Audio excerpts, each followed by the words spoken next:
Ok. Du coup, merci déjà à tous d'être présents pour ce webinaire. Donc, l'idée, c'est de voir comment on peut effectuer une migration vers .NET Core à partir de .NET Framework et surtout par où commencer parce qu'il y a plein de manières de faire. Donc, bien évidemment, c'est qu'une des manières qu'on peut, qu'on peut envisager. C'est quelque chose que j'ai pu expérimenter sur un projet. Donc, c'est pour ça que je tenais à vous le partager. Qui suis-je? Geoffroy Ab, donc j'ai 14 ans d'expérience en .NET. Donc je suis chez SWAT depuis maintenant 4 ans et donc j'occupe le poste de tech lead dans différentes missions, notamment des sites d'e-commerce ces dernières missions. Le sommaire, on va commencer par une petite introduction. Donc, sur la partie .NET Framework, je ne vais pas forcément m'étaler, je vais plutôt parler des limites, expliquer un petit peu ce que c'est que .NET Core, comment c'est structuré, voir ensuite quelle stratégie de migration on peut envisager, et enfin les objectifs de cette partie live coding. Donc, savoir à partir de quel moment on considère que qu'on a réalisé ce qu'on voulait faire. Donc la première partie, ça va être l'injection de dépendance. Donc finalement c'est le cœur de ce webinaire. Je vais rappeler ce que c'est qu'un conteneur IOC, présenter les librairies en net standard qu'on va utiliser, et ensuite on va partir sur la partie live coding, donc sur une première étape qui va être un mode hybride au niveau du conteneur d'injection de dépendance entre .NET Framework, enfin la solution historique que vous utilisez, et celle qui est présente dans le e-service collection qu'on verra après. Et ensuite, on va voir comment on homogénise tout ça. Et enfin, la bascule pour terminer définitivement la migration vers le conteneur d'injection de dépendance. Et enfin, on finira par des exemples d'utilisation. Alors, j'ai choisi de me centrer principalement autour de la configuration. On verra donc comment on peut utiliser les options qui sont disponibles dans .NET Core, comment les charger à partir d'un fichier JSON, et on verra à la fin quelques exemples d'autres utilisations. Voilà. Donc, sur la partie .NET Framework, comme je disais, je vais principalement parler des limites, pourquoi on veut finalement migrer de .NET Framework. Donc en fait, en .NET Framework, on a des environnements d'exécution qui sont restreints. Donc c'est souvent des 2IS sous des Windows Server. On a aussi finalement deux packages différents pour MVC et Web API, même si on a un fonctionnement finalement très similaire de ces deux packages, ça reste des classes et des namespaces différents. Et enfin, on a un couplage fort avec toutes les implémentations du framework, comme par exemple la DLL System Web, sur lequel il est très difficile de s'abstraire. Et enfin, pourquoi aussi on veut migrer? D'ici fin d'année, il y a .NET 5 qui va arriver. Finalement, c'est une évolution de .NET Core dans laquelle ils vont intégrer des API de .NET Framework, mais ce qui veut dire que .NET Framework risque de ne plus être maintenu. Voilà. Et pour la partie donc .NET Core, je vais vous le présenter très brièvement. .NET Core, qu'est-ce qu'il y a? Donc déjà, il y a la partie .NET Standard. Donc .NET Standard, c'est une base qui est exécutable sur l'ensemble des plateformes .NET, que ce soit Xamarin ou des applications ASP.NET. Et .NET Core, par contre, c'est une implémentation, donc c'est la plateforme open source exécutable sous Windows, macOS, Linux. Donc, .NET Core s'articule énormément autour de l'injection de dépendance en utilisant un grand nombre de packages nuggets qui sont donc tous en .NET Standard et qui ont une granularité très fine. Par exemple, la plupart du temps, pour chacun des packages nuggets qu'on va trouver, on va avoir un package nugget d'abstraction qui est disponible, toujours fourni par Microsoft. Et ensuite, au niveau de la structure de l'application, une application ASP.NET Core se compose de deux classes, on va dire, indispensable au bon fonctionnement, la classe programme qui va nous permettre de configurer un hôte et les fonctionnalités qu'on veut sur cet hôte, et une classe startup qui va exposer deux méthodes.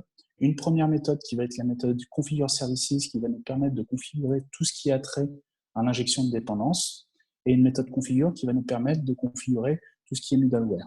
Dans ce webinaire, en fait, on va se focaliser principalement sur la méthode configure services pour la partie injection de dépendance, sachant que tout ce qui est middleware en .NET Framework, ça risque d'être compliqué à migrer en l'état.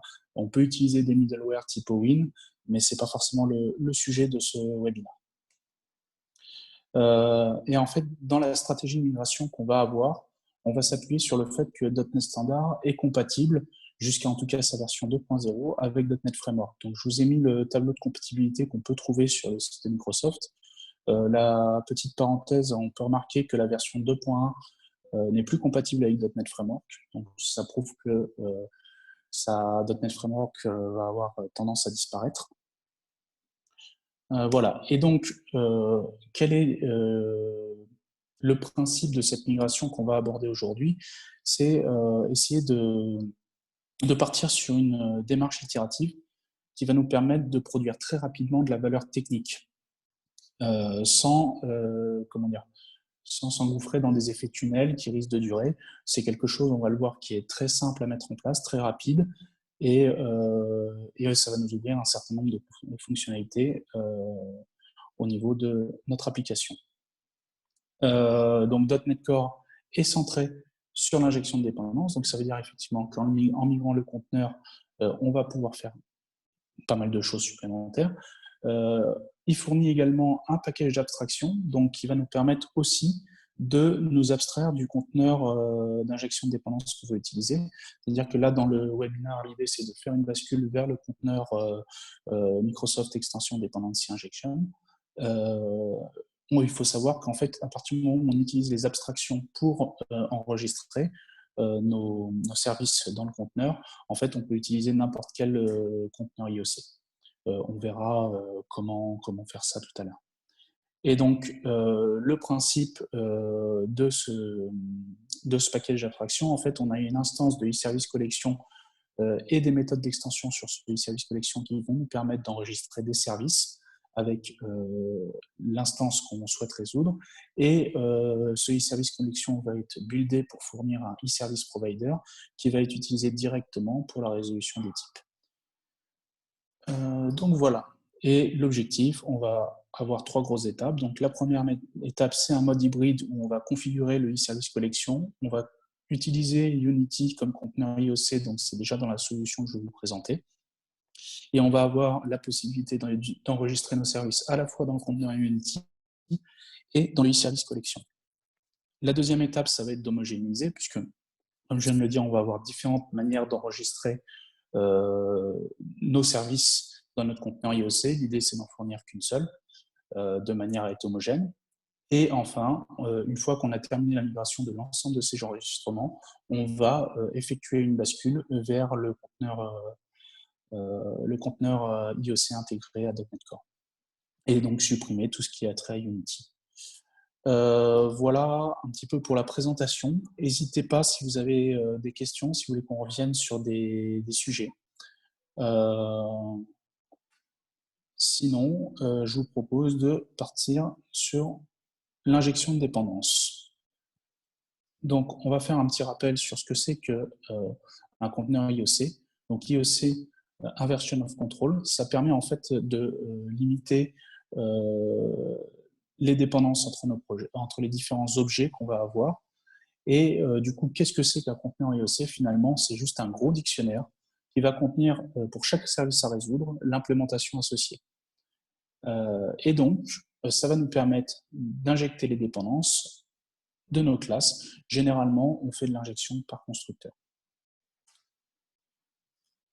Voilà. On va utiliser dans cette partie-là 3 librairies. Donc, la première, Microsoft Extension Dependency Abstraction, donc j'en ai parlé brièvement tout à l'heure, c'est le package Nugget qui contient tout ce qui est abstraction et méthode d'extension utilisable sur ces abstractions pour enregistrer les différents services dans notre conteneur IOC.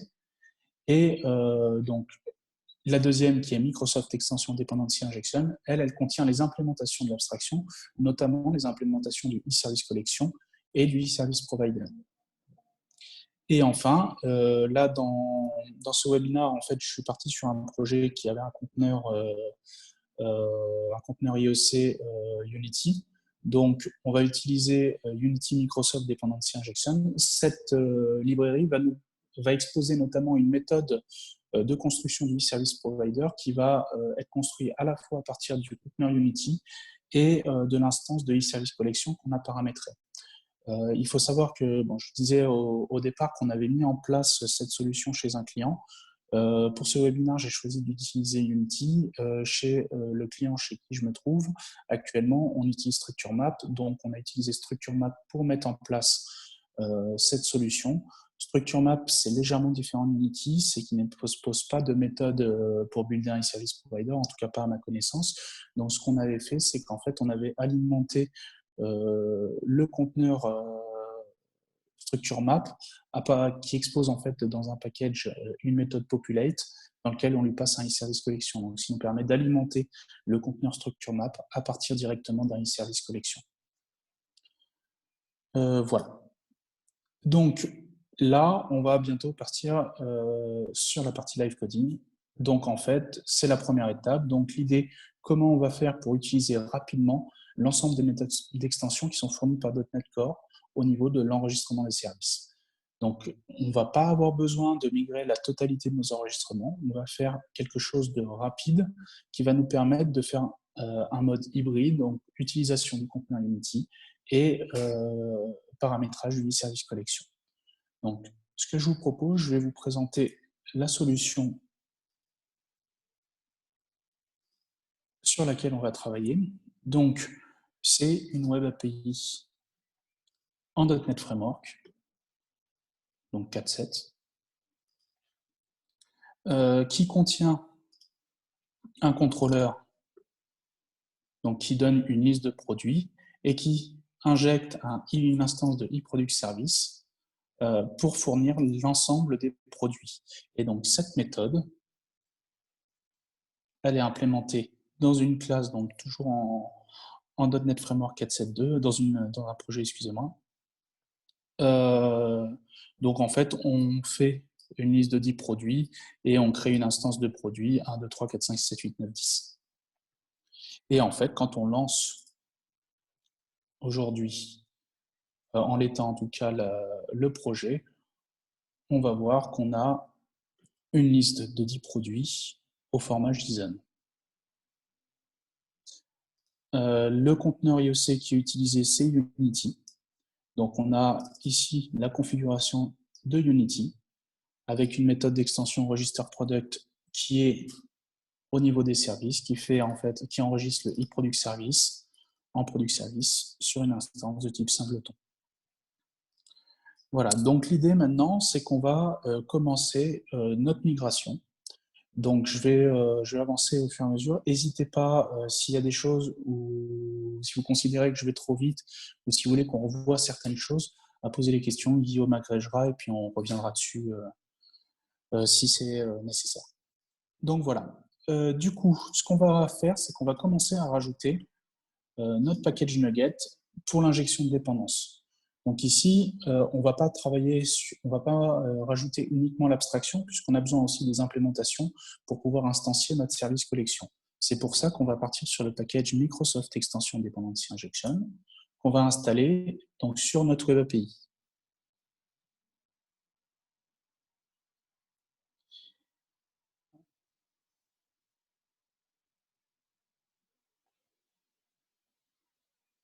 Pas tarder.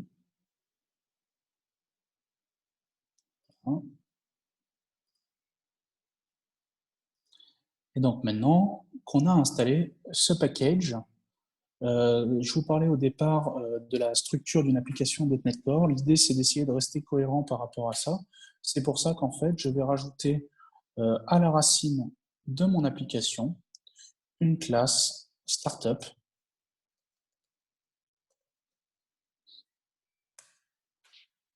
qui va exposer une méthode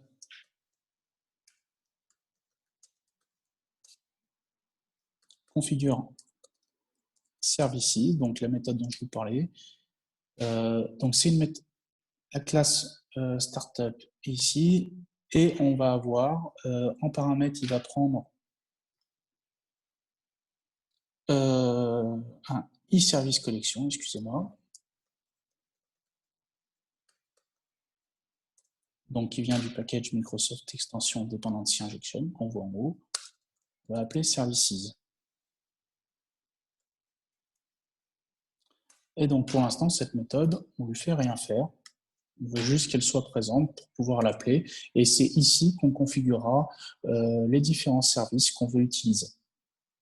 Ensuite, alors pour pouvoir utiliser le e-service collection et le e-service provider, il va falloir qu'on se plug à un système du framework qui expose en fait un e-dependency resolver. Si on regarde comment c'est fait côté Unity, on voit qu'on a un Unity dependency resolver et qu'on va venir écraser le dependency resolver existant par cette nouvelle instance qui prend en paramètre le conteneur. Nous, on va faire quelque chose d'à peu près similaire. Alors, pour gagner un peu de temps, je l'ai mis. C'est pas quelque chose de bien compliqué. Voilà, on va inclure dans le projet. En fait, il y a deux classes qui ne sont pas très grosses. Donc, le resolver, c'est celui qu'on va utiliser, donc qui implémente une interface e-dependency resolver.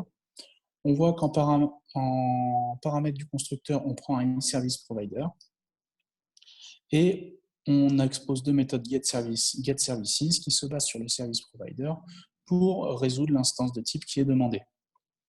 On a aussi une méthode qui nous permet de démarrer un scope. Donc, on se base toujours sur le service provider. On a créé, pareil, un default dependency scope donc, qui se base sur un e-dependency scope du .NET Framework et qui prend en constructeur un e-service scope de notre package Microsoft Extension Dependency Injection et qui nous permet en fait de s'appuyer dessus pour implémenter les méthodes. Donc, on voit ici les méthodes getService et getServices au niveau de l'implémentation. Alors, ce code-là, je ne l'ai pas inventé, on le trouve assez facilement sur Internet. La compréhension est assez simple. Et du coup, l'idée, maintenant qu'on a fait ce resolver-là, c'est de rajouter un package, donc celui dont je vous parlais, qui est unity.microsoft.dependency injection, qui va exposer en fait la méthode pour builder le service provider à partir du e-service collection et du conteneur Unity.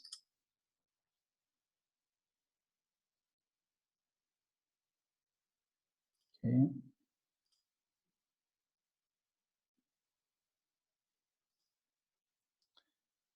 Et donc maintenant, on va au niveau de notre activator, donc ça c'est lancé au démarrage de l'application, c'est là où historiquement la partie Unity était, enfin on démarrait la configuration du conteneur Unity, et du coup ici on va remplacer, donc on va commencer par créer une classe startup.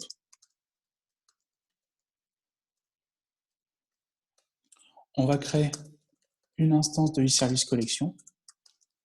Donc, comme on a accès aux implémentations, on va prendre le service collection qui est présent dans la librairie Microsoft Extension Dependency Injection. Ensuite, on va appeler notre méthode configure services sur l'instance qu'on vient de créer. Donc, ça va nous permettre de configurer l'ensemble de nos services.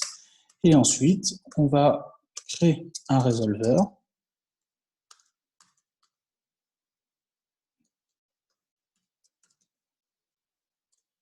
Donc à partir du resolver qu'on vient de faire, et qui va prendre en paramètre le service provider qu'on va builder à partir du conteneur Unity et des services. Donc on voit qu'on a une méthode build service provider, donc qui provient du package Unity Microsoft Extension Dependency Injection, et qui va prendre en paramètre notre instance de e-service collection. Et du coup, ici, on n'a plus besoin de notre Unity resolver. Donc maintenant, on devrait être prêt pour lancer et vérifier qu'on a toujours nos 10 produits. Donc, sachant qu'on passe toujours par le conteneur Unity, mais plus par le même résolveur, on passe par le résolveur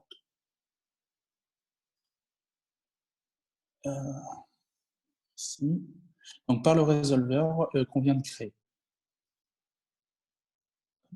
Si je partage, donc là, vous voyez, on a toujours notre liste de 10 produits. Je crois que tout à l'heure, vous ne l'avez pas vu, vous n'aviez pas accès à l'écran, mais vous pouvez me croire, c'était exactement le même résultat. Donc maintenant, on va revenir sur notre application. Donc là, si on revient même sur les slides, on va regarder ce qu'on avait dit, à savoir, on a un mode hybride, donc on peut configurer notre e-service collection à partir de notre méthode. On va utiliser Unity comme conteneur IOC, donc c'est toujours le cas, et on est sur un mode de fonctionnement hybride, puisqu'on peut enregistrer à la fois dans Unity, puisque c'est le service qui est là, et on a créé une méthode configure services qui nous permet d'enregistrer dans notre e-service collection pour alimenter la partie Unity.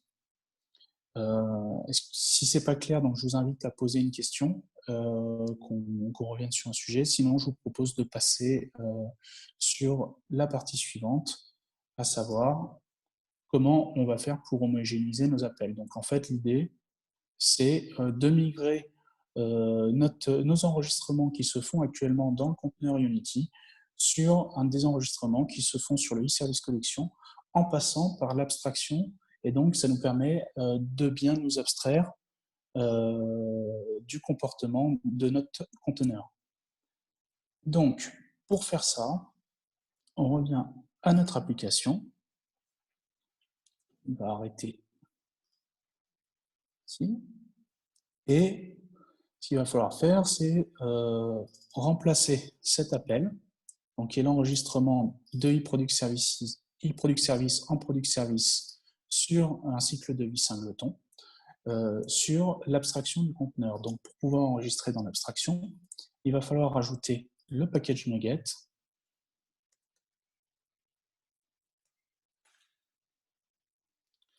Et là, vous voyez bien, on va utiliser uniquement l'abstraction. On n'a pas besoin d'être fortement couplé avec les implémentations. L'abstraction suffit. Voilà. Et du coup, ici, on va se créer une méthode d'extension qu'on va mettre dans une classe statique qu'on va appeler par exemple product extension. Donc, pour ceux qui ne savent pas, une méthode d'extension, c'est une méthode statique dans une classe statique. Donc, c'est pour ça qu'on met la classe en statique. On va faire une méthode donc statique qu'on va appeler add products avec un mot-clé this donc pour étendre le type e-service collection.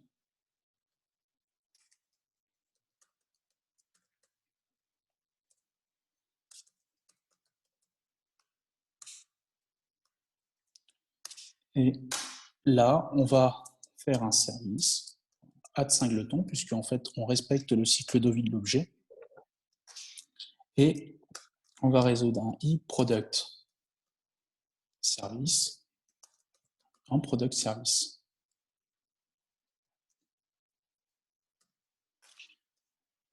Cette syntaxe-là, si vous ne la connaissez pas, c'est les expression bodies. Ça revient exactement au même que ça.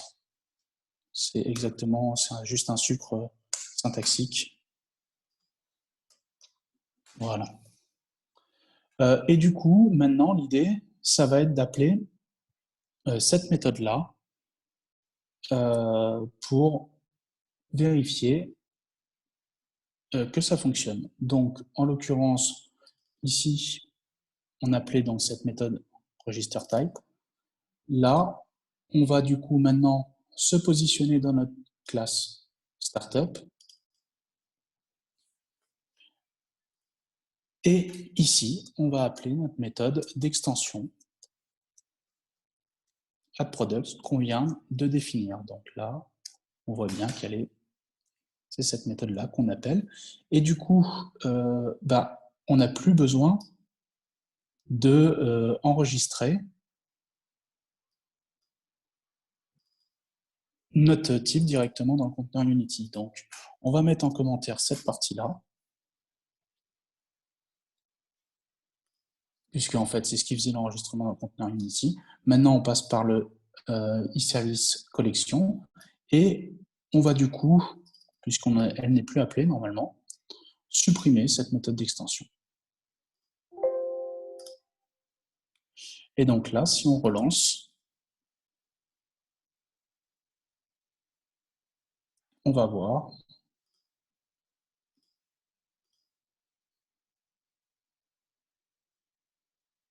qu'on a toujours normalement nos 10 produits. Voilà. Donc là, on a une étape où on utilise toujours le conteneur Unity. J'ai vu une question passer rapidement, pourquoi Unity? Donc effectivement, on en a choisi un pour ce webinar. Chez mon client, on avait utilisé StructureMap, ça fonctionnait tout aussi bien. Voilà, après ça reste ouvert. L'important, c'est qu'en fait, à partir du moment où on utilise un conteneur à partir du moment où on utilise les abstractions, normalement, il nous suffit juste finalement d'alimenter, de trouver une méthode, peu importe le conteneur IOC qu'on utilise, de trouver une méthode pour alimenter le conteneur en question à partir des abstractions fournies par le framework. Donc, on a une manière standardisée pour l'ensemble des conteneurs qui fonctionnent normalement quasiment tous maintenant sur .NET Core. Et du coup, on doit trouver un moyen pour le charger. Et comme c'est standardisé, on devrait le trouver normalement assez rapidement. Voilà. L'autre raison pourquoi finalement on veut migrer sur le conteneur intégré à .NET Core, c'est aussi une raison de performance. En regardant un petit peu les benchmarks qui ont été faits sur les différents conteneurs, celui de .NET Core est quand même très performants. Alors, il y en a qui sont un peu plus performants, mais qui sont moins utilisés en tout cas. Donc, voilà. Et du coup, maintenant, si on revient à nos slides, donc l'idée, c'est que, bon, en l'occurrence, pour un démo, j'ai mis qu'un seul service dans notre conteneur. En l'occurrence, il faudrait fonctionner de manière itérative jusqu'à ce qu'on remplace tous nos services. Là, dans la solution, maintenant, on peut considérer que tous nos services ont été remplacés. Et du coup, on a tout basculé et on peut utiliser donc n'importe quel conteneur IOC qu'on veut utiliser. Du coup, pour pouvoir basculer, en fait, il va juste suffire de travailler sur la construction de notre e-service provider pour pouvoir utiliser le conteneur IOC qu'on veut utiliser avec l'abstraction de .NET Core. Donc, on va revenir sur la solution. Ici. Et du coup, l'idée maintenant, ça va être de supprimer toute la partie Unity. Hop, on va arrêter le debug. Donc, pour faire ça, on va utiliser un bootstrapper. Pourquoi un bootstrapper? C'est pour être un peu plus propre et laisser la configuration dans une classe dédiée. Donc, je vais rajouter une classe ici que je vais appeler dependency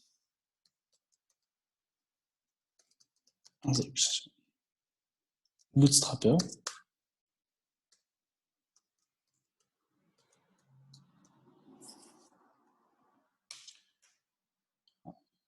Donc ça va être une classe statique, ça va être appelé dans les méthodes statiques, avec une méthode statique également, void start, et qui va prendre en paramètre finalement comme le Unity config ici,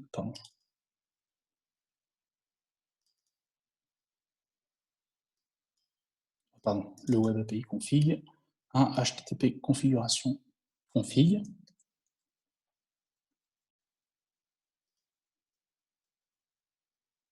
Hop. Voilà.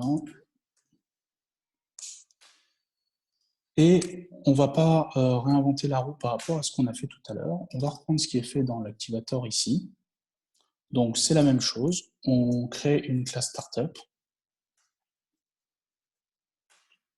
On crée une instance de eService Collection en utilisant Microsoft Extension. On appelle la méthode configure services pour configurer les services dans le eService Collection. Et on va remplacer notre résolveur. On va construire un résolveur à partir du default dependency resolver, sauf qu'en fait, là, ça va être beaucoup plus simple. On n'a plus besoin du conteneur Unity. On va directement appeler une méthode d'extension qui est présente dans le package Microsoft Dependency Injection, qui s'appelle Build Service Provider, sur notre eService Collection. Et enfin, il nous suffit juste de remplacer ici. Comme on a la configuration, c'est un peu plus propre si on fait ça. Voilà. Et donc là, du coup, on a un bootstrapper qu'on va pouvoir appeler au démarrage de notre application ici. Et donc, si on appelle le dependency, je vais changer le namespace. Hop. Voilà. On appelle la méthode start en passant la config ici. Et donc là, normalement, on n'a plus du tout besoin de Unity. Donc, comme on est sûr de nous, on va supprimer tout ce qui a trait à Unity.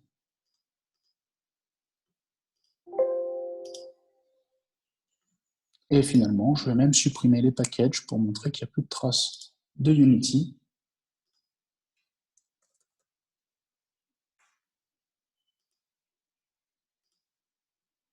Donc, celui-là, c'est le package qu'on avait utilisé pour le mode hybride qui nous permettait de builder une instance de eService Provider. Donc, on l'enlève. Ça, c'est le package pour les Web API qui avait le Web Activator, etc., qui était mis en place. On l'enlève aussi. Unity Container, pareil, plus besoin. Et les abstractions également. Et si on regarde, j'ai oublié d'enlever aussi là, parce qu'on n'en a plus besoin non plus. Au niveau des packages nuggets qui sont installés, ici, on a Unity Abstraction, on peut le retirer. Alors là, normalement, on devrait être bon. Il y a juste une petite nuance par rapport à Unity. Unity, quand un type n'est pas enregistré dans le conteneur, ben, il arrive quand même à le résoudre, ce qui n'est pas le cas de notre conteneur intégré. Et donc, pour faire ça, j'ai créé une petite méthode d'extension qui va nous permettre d'enregistrer les contrôleurs dans notre Bootstrapper. Donc, si je reviens ici, donc là, c'est une méthode d'extension pour les API. Donc, finalement, qu'est-ce qu'elle fait?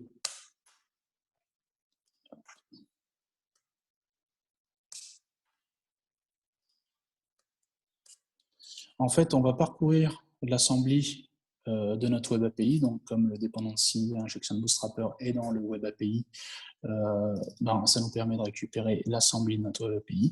On va récupérer les types qui sont exposés, qui ne sont pas abstraits et qui ne sont pas génériques, et qui implémentent l'interface IHTTP controller et qui se termine par contrôleur. Bref, c'est la définition d'un contrôleur.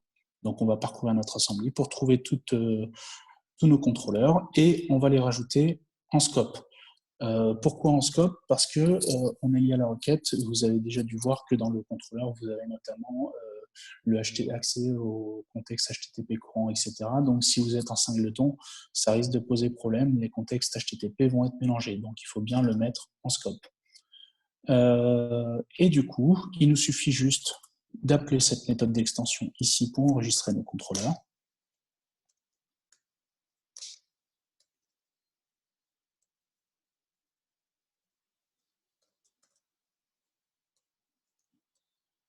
Voilà. Et maintenant, donc si on lance, on devrait toujours trouver nos 10 produits. Hop. Voilà. Donc ça fonctionne toujours. Là, on n'a plus du tout de Unity qui est présent.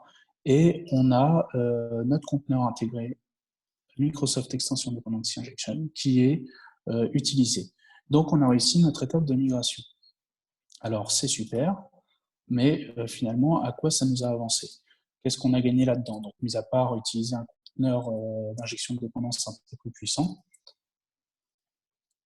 on va voir quelques exemples d'utilisation. Donc, toujours, n'hésitez pas si vous avez des questions ou si vous voulez qu'on revienne sur certains points. Donc, en attendant, je continue. Alors, finalement, en utilisant le conteneur intégré à .NET Core, on va s'ouvrir la possibilité d'utiliser toutes les méthodes d'extension qui existent dans le framework et qui utilisent uniquement l'injection de dépendance pour fonctionner. Ce qui est le cas, par exemple, de la librairie Microsoft Extension Options, qui nous permet en fait de configurer un builder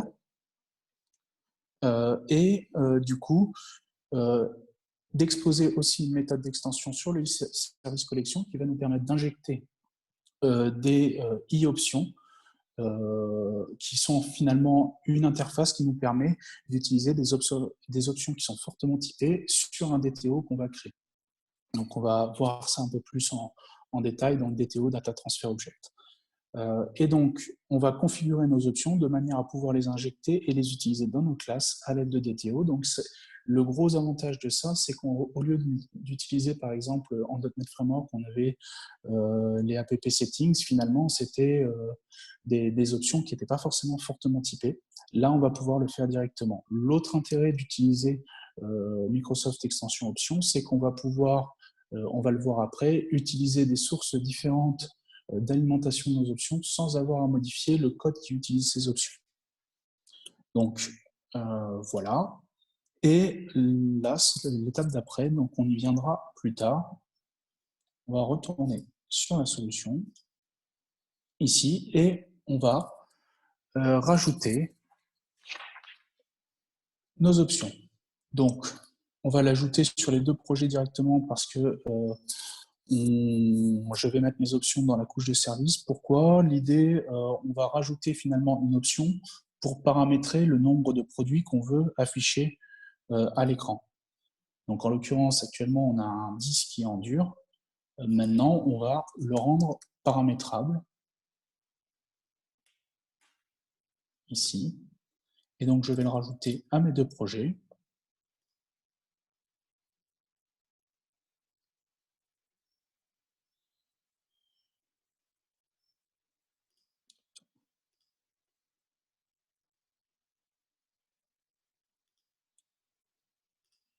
Donc là, on voit dans notre product service ici qu'on utilise directement 10. Donc ce qu'on va faire, c'est qu'on va créer notre DTO.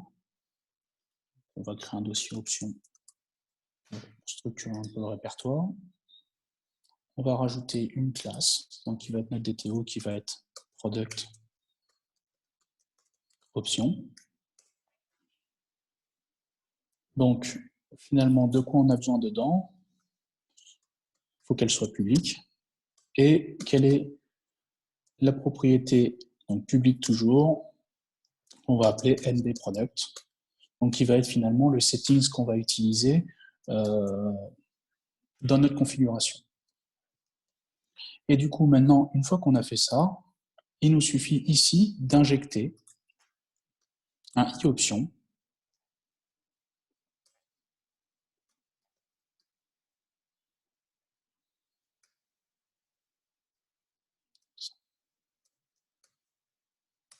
de product option.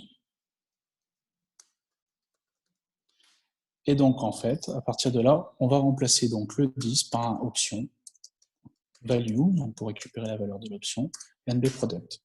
Donc là, ça va nous permettre de fortement typer notre settings. Une fois qu'on a fait ça, ça n'a pas forcément fonctionné parce qu'on n'a pas encore configuré nos options. On a juste dit de les utiliser, mais on n'a pas dit comment on les alimente.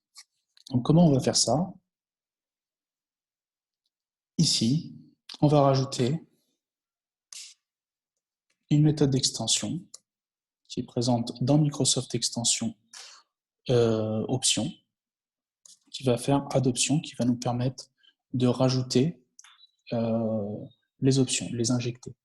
Et ensuite, dans notre méthode, dans notre classe startup, la méthode configure services, on va configurer nos options pour fonctionner. Donc en l'occurrence, on va utiliser un service.configure.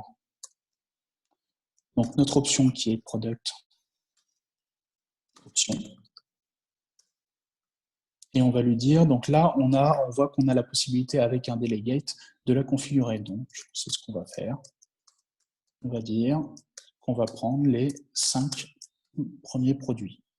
Donc, vous voyez, je l'ai configuré à l'aide d'un delegate. Et du coup, ici, j'ai mis la valeur 5. Donc maintenant, si je lance, on devrait voir que les 5 premiers produits.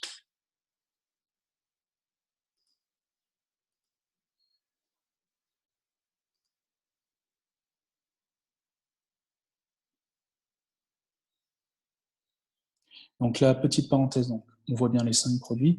Là, dans la démarche que je viens de faire, j'ai basculé complètement le conteneur sur Microsoft Extension Dependency Injection.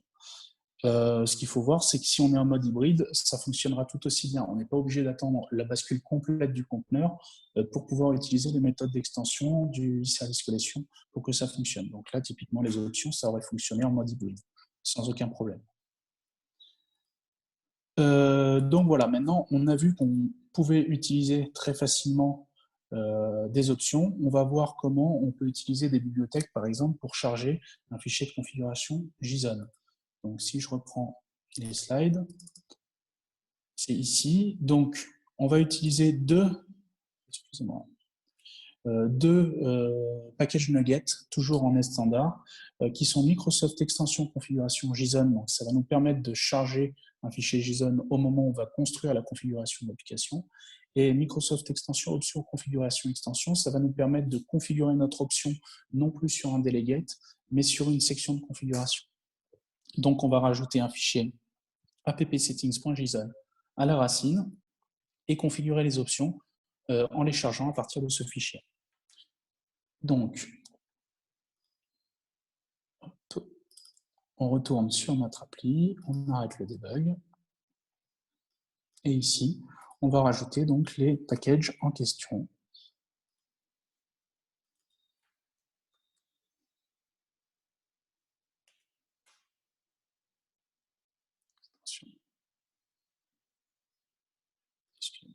Hop. Point JSON, donc celui-là, donc pour pouvoir charger un fichier JSON.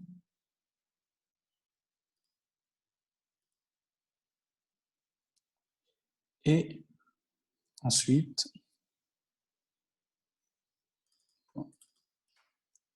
option, configuration, extension, donc pour pouvoir configurer nos options à partir d'une section de configuration.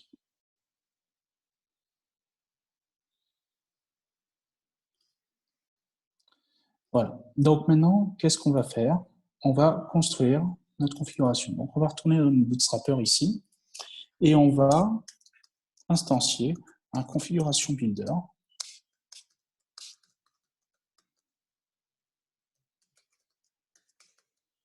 Donc de Microsoft Extension Configuration. Lui va nous permettre, donc je vais l'appeler configuration builder, pardon. Donc lui, en fait, on va avoir la possibilité, du coup, d'avoir une méthode. Donc on voit qu'on a du memory, du JSON stream, etc. Nous, ce qui nous intéresse, ça va être de charger à partir d'un fichier JSON. Donc, on appelle appsettings.json. Donc, parce qu'il est on va le mettre à la racine de notre solution. On voit qu'on a un premier paramètre pour dire est-ce qu'il est optionnel ou pas. Donc, on va dire qu'on le met optionnel. Et Relay Don't Change, c'est une propriété qui est utilisée pour dire est-ce qu'on recharge les options quand on modifie le fichier. En l'occurrence, comme là on utilise un iOption, c'est pas forcément très important. Moi j'ai tendance à le mettre à true quand même, parce que quand on veut utiliser par exemple des iOption Snapshot ou iOption Monitor qui permettent de prendre en compte directement les modifications à chaud, ça nous permet de faire fonctionner cette situation-là. Et donc, du coup, il faut bien penser à rajouter le fichier app-settings à la racine, donc un fichier JSON. Dedans, ce qu'on va mettre, c'est finalement juste une configuration, donc un fichier qui va contenir les produits avec la propriété mbproducts, qu'on va passer finalement à 20 pour bien montrer qu'on a changé la valeur de cette propriété. Donc on était à 5 actuellement, là on va passer à 20, l'affichage du nombre de produits. Du coup, si on revient sur notre classe de Bootstrapper ici, on a un configuration builder qui va charger notre app-settings. Maintenant, l'idée, c'est de le passer en paramètre du constructeur de la classe startup. Finalement, quand on prend une classe startup en .NET Core, on voit qu'elle prend en paramètre un i-configuration qui est directement construit via le framework. Là, en l'occurrence, on va le faire nous-mêmes. Donc, on va faire un configuration builder.build. Et dans notre classe startup, on va rajouter un constructeur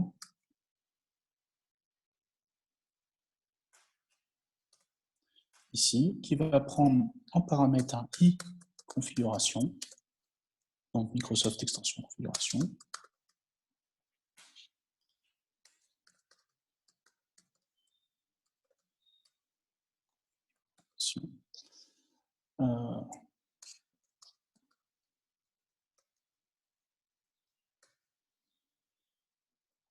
Donc, on va générer une propriété en lecture seule, on n'a pas besoin de setter. L'objet, comme ça, est immutable. Et donc, on voit maintenant qu'on a accès à un objet configuration qu'on peut utiliser ici en faisant un configuration.getSection. Et pour la section qu'on va utiliser, donc c'est une chaîne de caractères et ça reprend la section de configuration, en l'occurrence products. Donc maintenant, si je relance, si tout va bien,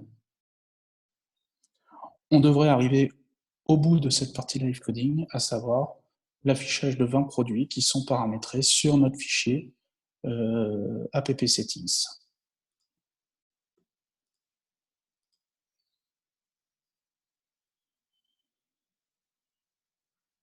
Voilà, donc vous voyez, on a bien les 20 produits maintenant. Du coup, voilà, excusez-moi. Et du coup, donc là, on a rempli notre objectif. Finalement, on a vu que le fait de pouvoir utiliser les abstractions du conteneur IOC nous permettait d'utiliser déjà beaucoup de choses au niveau des options. On a parlé du JSON, le fait d'utiliser les i-options. En fait, rien qu'au niveau des options, on a pas mal de choses qui sont déjà ouvertes grâce à ce qu'on a fait. On a vu le JSON, mais il y a aussi donc, les fichiers XML, les fichiers INI qui sont pris en charge. On peut utiliser des variables d'environnement. On peut utiliser du Vault ou un Azure Vault ou un Azure App Configuration ou même finalement du in-memory. Enfin, on peut faire déjà beaucoup de choses qui sont disponibles dans .NET Core. On a également finalement d'autres possibilités que les options. En fait, d'une manière générale, avec ce qu'on a fait là, on est capable d'utiliser toutes les fonctionnalités qui gravitent, qui utilisent uniquement finalement l'injection de dépendance de .NET Core. Donc en l'occurrence, à titre d'exemple, on pourrait utiliser le e-logger qui nous permet en fait d'avoir une interface standardisée pour tout ce qui est log, ou le eString localizer qui nous permet d'utiliser donc tout ce qui est localisation et fichiers de ressources de manière standardisée. Voilà, donc comme je le disais, c'était une approche qu'on a appliquée sur un projet donc plutôt avec Structure Map. Là, je l'ai pris avec Unity pour montrer qu'en fait, on peut utiliser un certain nombre de conteneurs IOC pour le faire. Toutes ces utilisations supplémentaires qu'on a de disponibles, on n'est pas obligé d'avoir migré sur le conteneur IOC de .NET Core, mais au moins utiliser le e-service collection pour pouvoir alimenter sur le mode hybride, comme on l'a eu en première étape, ça suffit. Voilà, donc c'est terminé pour moi. Donc si vous avez des questions, c'est le moment. On n'a pas eu beaucoup sur la durée, je vais regarder un peu ce qui se passe. Mais voilà. Du coup, je ne sais pas si vous voulez revenir sur certains points, si vous avez des questions.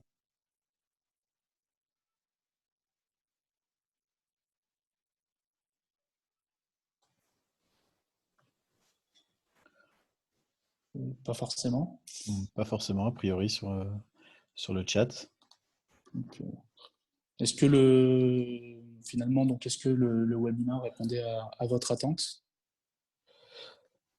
Alors, ce qu'on va faire premièrement, je vais vous copier un lien pour un formulaire de satisfaction.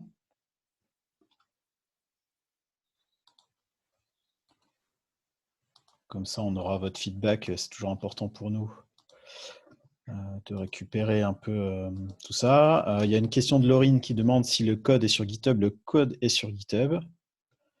Donc, Je pense que tu peux déjà copier-coller ouais, le lien peut-être. je vais vous le donner. Voilà. N'hésitez pas à remplir notre questionnaire de satisfaction. Ça nous permet de s'améliorer. Et aussi, vous pouvez, si vous avez des idées de sujets que vous voudriez creuser, on pourra y réfléchir. Normalement, il y aura d'autres webinaires la semaine prochaine. Je crois qu'il y en aura encore un sur des sujets .NET et puis un sujet agile. Et pour le lien vers le GitHub, il est ici. Donc en fait, sur le GitHub, pour expliquer rapidement, vous avez une branche master qui correspond à l'état initial du projet, une branche develop qui correspond à l'état final, et vous avez deux branches de futur, une partie IOC et une partie option qui correspond aux différentes étapes qu'on peut avoir. Donc la partie IOC pour juste la migration du conteneur IOC et les options pour tout ce qu'on a fait avec les options. Voilà.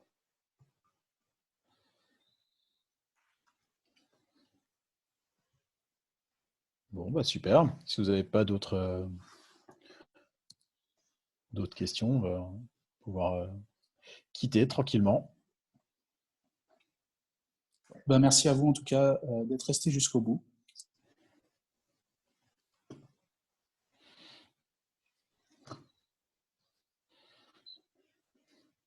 Et bon confinement, effectivement. Là, bah, checkez notre page Meetup pour voir les prochains.